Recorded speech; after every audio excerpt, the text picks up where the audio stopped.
Tudo bem, irmãos? Vamos começar aí mais uma aula, né? Com o nosso tema aí, ídolos do coração. Então, para quem ainda não pegou as outras aulas, nós estamos dando esse livro aqui, ó, Ídolos do Coração, da Elyse Fitzpatrick. Não é exatamente, né, um copia e cola do livro, mas as aulas têm sido baseadas nesse livro. Um livro muito bom, se os irmãos tiverem interesse aí, é um livro legal, acho que tem disponível aí na Amazon, no Kindle, tem disponível aí para comprar online também. É um livro muito importante para a leitura aí dos irmãos. Vamos orar aí para continuar com a nossa aula. Vamos orar. Pai, estamos diante do Senhor mais uma vez, gratos por tua alegria, gratos porque o Senhor é bom, porque o Senhor nos dá alegria, mesmo num momento que o mundo ainda se encontra em caos. Gratos também porque o Senhor nos dá a oportunidade de lamentar e confiar e descansar no Senhor. Nos ajuda, Pai, a entender que nós temos ídolos em nossas vidas e que nós precisamos derrubar esses ídolos para viver integralmente para a Tua glória. Em nome de Jesus que nós oramos, amém. Então vamos lá, irmãos. Hoje a gente vai estudar então, primeiro a partir de alguns exemplos da história da mulher de Ló, o que seria a idolatria, na realidade que a raiz do problema da desobediência do homem é sempre a idolatria. E depois nós vamos falar um pouquinho sobre como o nosso coração pode ser transformado, como que a gente pode abandonar os ídolos. E a gente olha então para a cruz de Cristo e para essa transformação do nosso coração que é feita pelo Espírito Santo. Vamos lá, a primeira coisa que a gente vai começar olhando aí uma grande tentação que nós temos, né?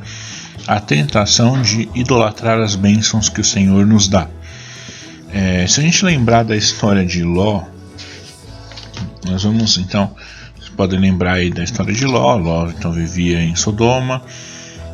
As cidades de Sodoma e Gomorra eram cidades que tinham práticas abomináveis ao Senhor, eram cidades dominadas aí pelo pecado e pela afronta ao Senhor, e Ló vivia lá no meio. Ló tinha se acostumado com tudo aquilo, né? Ló tinha criado sua família lá, Ló tinha construído um patrimônio lá, Ló tinha sua vida lá. E de certa forma Ló entesourou algumas daquelas coisas, tornou como tesouros do seu coração, né? Mas o caso mais gritante mesmo é o da mulher de Ló. Porque a mulher de Ló, quando... Aí nós já conhecemos a história, né? Tem até a musiquinha das crianças, né? A mulher de Ló eles tiveram a ordem, eles foram aconselhados a deixar a cidade, porque a cidade ia ser destruída, e era para eles não olharem para trás. E aí esse não olhar para trás tinha um significado muito importante, não era simplesmente para eles não ver o que estava acontecendo, né? Mas o não olhar para trás era um sinal, acima de qualquer coisa, que eles estavam dispostos a abandonar aquilo, porque muito embora eles tivessem a prosperidade lá, eles tivessem raízes lá, eles deveriam provar então que aquilo não era o mais importante, não era o alicerce, né, da vida deles, que eles não tinham tesouros lá a ponto de desobedecer o Senhor para manter esses tesouros. Vamos abrir em Lucas 17:32, que aí é o nosso Senhor Jesus dando uma advertência sobre a história da mulher de Ló. Lucas, aqui o Senhor Jesus está falando num contexto mais escatológico, e falando de certa forma sobre como o problema da idolatria no fim dos tempos ele vai aumentar e vai levar as pessoas então a perderem a sua eternidade, né? Perderem a sua vida de forma geral, de uma maneira mais plena, né? Dizendo, Lucas 17:32 diz o seguinte, vamos ler do 30 para frente, vai. Assim será no dia em que o Filho do Homem se manifestar. Naquele dia, quem estiver no eirado e tiver os seus bens em casa, não desça para tirá-los. De igual modo, quem estiver no campo, não volte para trás. Lembrai-vos da mulher de Ló. Quem quiser preservar a vida, perdê-la, e quem a perder de fato, a salvará. Então, nesse contexto que Jesus está querendo dizer é o seguinte: se você tem tanto cuidado pela vida, e tentar e se apegar a essa vida, se apegar a essas bênçãos que você desfruta aqui na terra, você vai perder sua vida. E aí ele dá como exemplo de uma pessoa que perdeu a vida tentando salvar a vida, a mulher de Ló. E aí a gente entende então o que é que Jesus está nos ensinando. Basicamente, qual foi o grande problema da mulher de Ló? Ela amava tanto aquela cidade, ela amava tanto a vida que ela tinha lá, a estabilidade que ela tinha lá, né? Que assim, quando ela teve que deixar, ela se dispôs a desobedecer e dar aquela última olhadinha na cidade. Se dispôs a desobedecer para dar uma última olhadinha na cidade. O problema ali não era simplesmente o fato de olhar a cidade, sabe? Às vezes a gente olha para esse texto e fala, não, o grande problema é que ela não poderia ver o que estava acontecendo em Sodoma. Não, o grande problema é que a olhadinha que ela deu para trás revelou o coração dela, revelou que na verdade, no fim das contas, no fundo, o alicerce dela, o coração dela, os tesouros dela estavam naquela cidade. Ela amava tudo aquilo. E ela amava aquilo tanto que ela se dispôs a desobedecer ao Senhor para ter um último momento de prazer com aquela cidade. Por que ela desobedeceu ao Senhor então? Porque ela amava a cidade, porque ela amava a vida que ela tinha lá em Sodoma mais do que ela amava o próprio Senhor. E veja bem, não é problema ela gostar da vida que ela tinha em Sodoma, desde que não fosse algo pecaminoso, mas existiam coisas boas na vida deles lá. Eles tinham filhos, filhas, né? Eles tinham genros, eles tinham patrimônio, eles, enfim, tinham gado, eles construíram uma vida lá, eles tinham lembranças, eles viram os filhos crescer naquela cidade e foram abençoados por Deus, né? Por amor a Abraão, Ló foi abençoado por Deus em Sodoma, no meio daquela loucura. Mas ainda assim, não era para eles amarem as bênçãos que o Senhor tinha dado mais do que o próprio Senhor. Quando o Senhor deu a oportunidade, então deu a ordem de eles abandonarem a cidade, eles deveriam ter abandonado de todo o seu coração e seguido somente o Senhor. Muitas vezes nós fazemos igual a mulher de Ló, na realidade, né? Talvez a gente pense, não, mas eu não vivo em Sodoma. De fato não, mas nós temos as nossas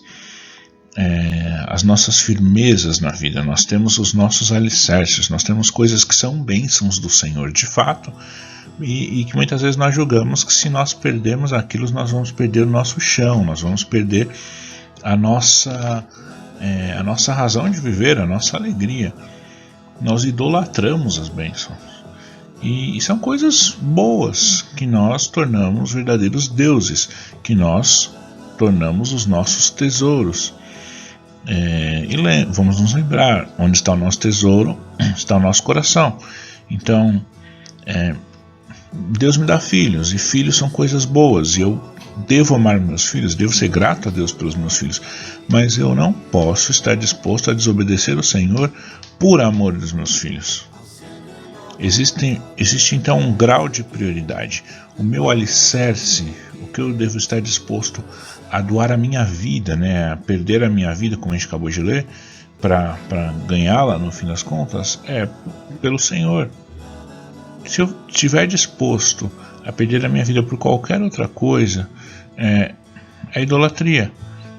E nós desobedecemos o Senhor porque nós somos idólatras, porque nós invertemos os valores, porque nós invertemos a escala de valores das coisas, das pessoas, dos conceitos, dos nossos sentimentos.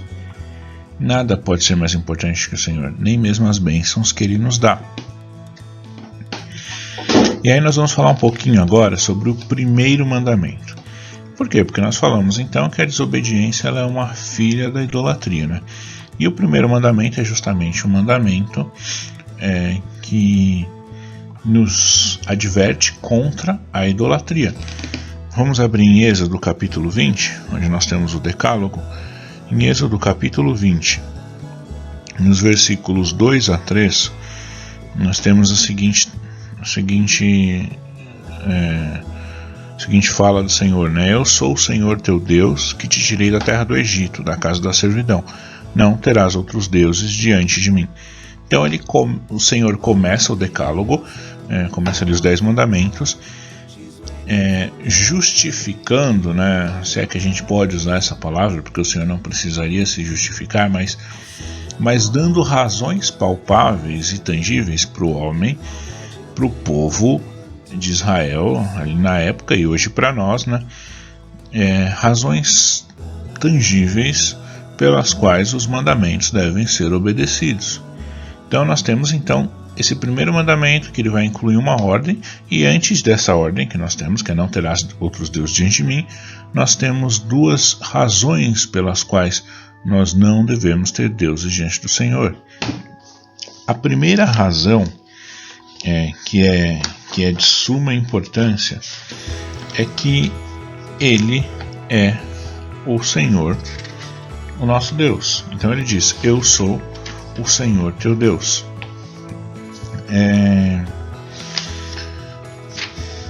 Percebam, irmãos, que então a primeira razão pela qual nós não devemos ter deuses diante de outros deuses, não devemos ser idólatras, é porque nós estamos diante do único Deus verdadeiro. É porque o Senhor, Ele é o Todo-Poderoso, onisciente, onipresente, é de fato o único que merece a nossa adoração, merece o nosso louvor. Ele não é apenas um Deus, mas Ele é o único Deus verdadeiro, e é o nosso Deus, né? E ele se identifica dessa forma, eu sou o Senhor, o teu Deus. Nós temos um Deus para adorarmos, nós temos um Deus que é o único Deus verdadeiro, e por isso nós não podemos ter outros deuses diante dele.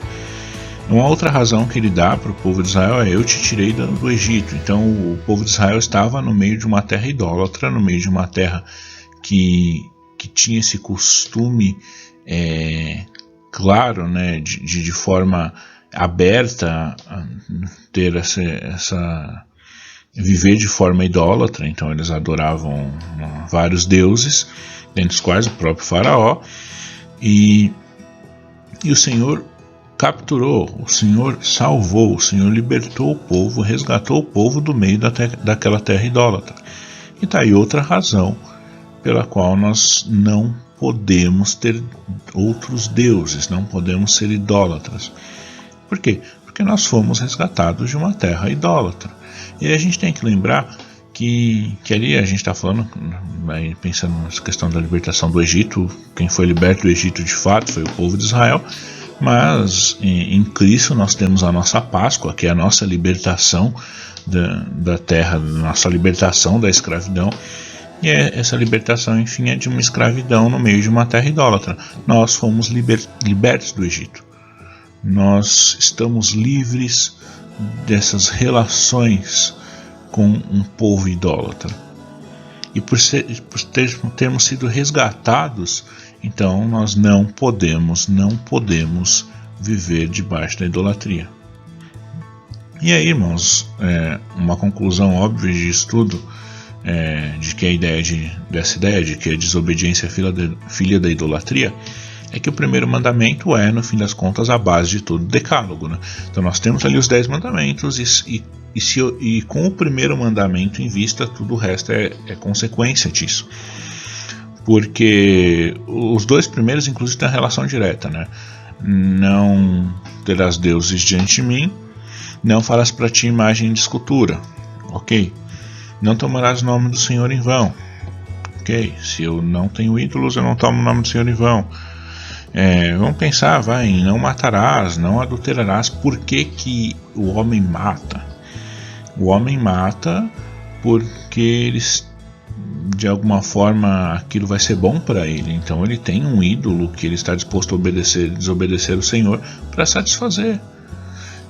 O homem furta porque, sei lá, talvez ele ame o dinheiro ou ame os bens mais do que ama o Senhor. Então ele está disposto a desobedecer o Senhor para furtar, para satisfazer o seu ídolo, né? Então, o primeiro mandamento é a base de todo o decálogo. A idolatria é a raiz de todos os nossos pecados. Sempre que nós pecamos é porque somos idólatras. E isso daí deve fazer cair por terra, né, um dos mitos que nós evangélicos costumamos carregar com muito orgulho, né, de que nós não somos idólatras, nós não temos ídolos, e a gente bate muito nessa tecla e infelizmente incorretamente, porque muito embora nós não tenhamos aí imagens de escultura e coisas assim, o nosso coração é abarrotado de ídolos que nos fazem pecar dia após dia. E o conceito de idolatria é muito mais profundo do que simplesmente uma escultura ou um quadro de um ídolo que você venera ali de uma maneira material. Nós veneramos ídolos todos os dias e a gente nem percebe. Então vamos falar um pouquinho da lei, né? A gente falou dos 10 mandamentos, a gente tem que lembrar então da lei. Por que a lei é importante? Porque a lei é o nosso tutor, certo? A lei nos humilha, a lei nos ensina a gratidão, a lei é um padrão que nós devemos seguir. Então a lei ela nos humilha de fato, ela nos coloca no nosso lugar, né? Quando a lei diz que nós não podemos matar, e aí Jesus vai lá e amplia esse entendimento e diz que quem odeia o seu irmão, quem deseja mal do seu irmão, está matando. Então dificilmente nós temos aí alguém que não é um homicida. A lei nos ensina gratidão também, ela nos ensina gratidão pelo fato de Cristo ter morrido por nós. Porque quando nós nos deparamos com a lei que é santa, que é perfeita e que é boa, essa lei nos mostra a nossa condição terrível, a nossa condição de idólatras. Quando nós vemos esse santo padrão que é revelado nas Escrituras, nós percebemos que nós nunca vamos atingir esse padrão. Se você de alguma forma pensa que você não é idólatra, que você atinge esse padrão tranquilamente, que você está muito acima, que você é bom, isso é um grande sinal, na realidade, que você nunca teve um verdadeiro encontro com Cristo e não conhece verdadeiramente a palavra. Porque à medida que você conhece a palavra e se relaciona com o Senhor, você percebe a sua própria indignidade, a sua própria incapacidade de glorificar o Senhor. Então a lei ela nos mostra essa necessidade de um Salvador. Então, ao mesmo tempo que nós temos ali a lei dizendo que nós não devemos ter outros deuses diante do Senhor, essa lei nos mostra que nós somos pecadores, depravados, totalmente incapazes de honrar o Senhor, justamente porque não conseguimos não ser idólatras, porque não conseguimos vencer a idolatria por nossa própria força. E é aí, irmãos, que nós vamos lembrar do papel do Espírito Santo. Na última aula nós falamos sobre a esperança que nós temos em Cristo para vencer a idolatria. E uma vez que somos salvos, uma vez que nos rendemos a Cristo, que fomos transformados por Cristo, que fomos justificados por Cristo, então nós começamos a pensar em como vencer a idolatria no nosso dia a dia. Porque uma vez que somos justificados por Cristo, nós precisamos entender isso. Se você realmente é um crente, se você realmente é uma pessoa que conhece, que conheceu o Evangelho, foi impactado pelo Evangelho, se arrependeu dos pecados e reconhece em Cristo o seu Salvador, reconhece que em Cristo, que Cristo levou sobre si a punição pelos nossos pecados, então você diante de Deus já é um santo. Não porque você faça as coisas corretamente, mas porque você tem uma posição de santo diante de Deus, porque Cristo te justificou, certo? Ainda assim, nós sabemos que nós precisamos viver de maneira santa já aqui na Terra. E é por isso que é importante nós lembrarmos do papel do Espírito Santo nas nossas vidas, né? Nós podemos lembrar que o Espírito Santo nos ensina sobre Cristo. Nós podemos lembrar que ele nos mostra a cruz, que ele marca os nossos corações, ele transforma corações de carne, de pedra em corações de carne e escreve a lei em nossos corações. Ele pode inclinar os nossos corações para que a gente possa afirmar como Paulo que o viver é Cristo e o morrer é lucro, para que a gente tenha uma outra perspectiva da vida. E mais do que isso, o Espírito Santo ele é o penhor da nossa herança, então ele é a nossa certeza de vitória futura. É o Espírito Santo que ao longo de nossa caminhada aqui na Terra vai transformando os nossos corações e nos tornando, no dia de hoje, um pouco mais santos na maneira de viver do que fomos ontem. Isso não quer dizer que um dia seremos perfeitos ainda nessa vida, não. Mas sim que com o trabalho do Espírito Santo nós podemos ter esperança de glorificar e amar o Senhor hoje mais do que glorificamos e amamos ontem. Se olhando para a obra de Cristo nós temos a esperança da justificação, olhando agora para a obra do Espírito Santo, nós temos a esperança dessa santificação progressiva, dessa mudança paulatina de vida, né? Dessa mudança de vida que o Senhor vai efetuando em nossos corações pouco a pouco, diariamente. Isso nos conforta, irmãos. Isso de fato nos conforta. Porque ao mesmo tempo que nós olhamos para a lei e ficamos desesperados, porque Deus fala, olha, vocês não podem ter outros deuses diante de mim. E aí eu olho para a minha própria vida e eu vejo uma série de ídolos, uma série de deuses aos quais eu me prostro tantas vezes e é bastante desesperançoso olhar para isso. Mas aí nós olhamos para Cristo, vemos a obra de Cristo na cruz, olhamos para a obra do Espírito Santo mudando o nosso coração dia a dia. Então a gente pode calmar, agradecer ao Senhor e dar lugar para que o Espírito Santo trabalhe em nossas vidas. Como a gente faz isso? A gente se dedica a conhecer as Escrituras, a gente se dedica a conversar com o nosso Senhor através da oração e entende que o Espírito Santo vai mudando as nossas vidas.